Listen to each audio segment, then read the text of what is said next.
This has been perfected to a point where it has no hammer marks on it. It's completely smooth. It has a nice edge all the way around on it. It almost looks as if it had been cast. But in order to achieve that, you would have to reach temperatures of 3,000 degrees in order to melt that meteorite. And then, of course, add the necessary fluxes to get the impurities out and then cast the blade, which brings up even more questions for the researchers. If they were smelting iron, it would change our whole outlook on Egyptian history. What could explain the presence of this mysterious metal dagger in King Tut's tomb, when no other similar artifacts have been found in Egypt dating back to this period? Might Egyptian metallurgists have had help working with this difficult compound?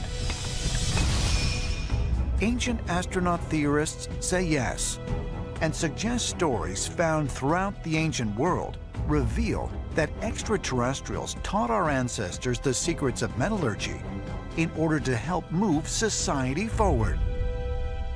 True metallurgy, in the sense of putting different metals together as alloys, dates back to maybe 3800 BC, when bronze was first discovered as an alloy of tin and copper.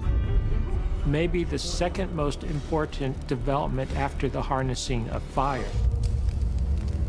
As we think of modern times and our emphasis on technology, here is the sacred roots to all of that. Stories emerged out of all the religious systems about the gods as metal workers. Hephaestus in the Greek imagination made the weapons and the armor for the gods. In the Celtic imagination, it was the great goddess Bridget, who made beautiful and wonderful and powerful things into metal and then into fabricated form.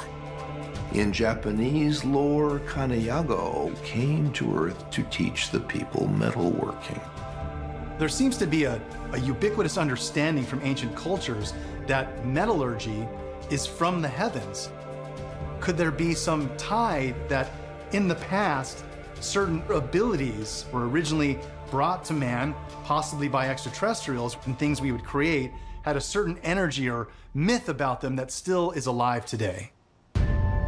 According to ancient astronaut theorists, the most compelling of these stories originates in the same place as King Tut's mysterious dagger, Egypt, where they worshipped a sacred object called the Benben stone.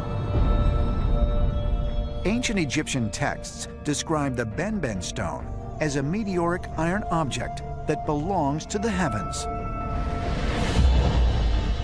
The original Benben stone mysteriously disappeared, but many ancient depictions of it remain.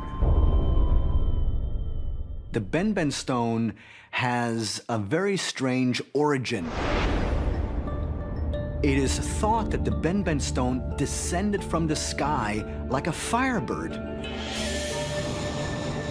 If you look at the Benben stone, sometimes it is described or depicted with people coming out of this stone. Now, to me, this looks very similar to a lunar module. If you have the idea that this firebird is descending from the sky with fire and smoke, well, if you look at a rocket descending, these are firebirds. So our ancestors perhaps witnessed some type of a craft descending from the sky, out of which these extraterrestrials came, which set in motion our technological evolution.